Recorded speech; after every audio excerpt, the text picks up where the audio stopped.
Ang pulong nga Semana Santa nga mao'y gilito karon sa kadaghanan og atong gipamalandungan.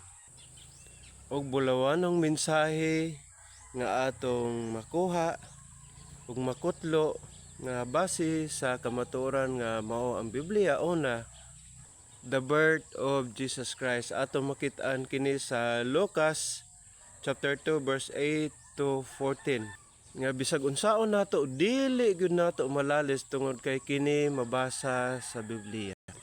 Ang ikaduha, the death of Jesus Christ.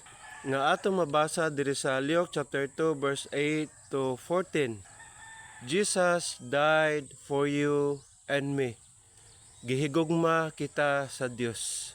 Og unsay atong response, ato usab siyang higugmaon sa tibuok natong kinabuhi, pinaagi sa pagsunod sa iyang mga kabubuton, mga sugo sa atong kinabuhi, pinaagi sa pagdawat kaniya ug magpadayon ta sa pag-alagad kaniya nga matinud-anon.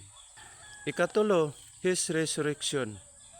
Matthew chapter 28 verse 6, ang pagkabanhaw ni Kristo.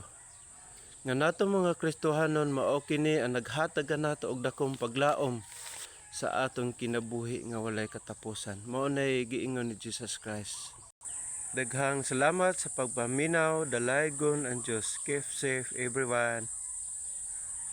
God bless.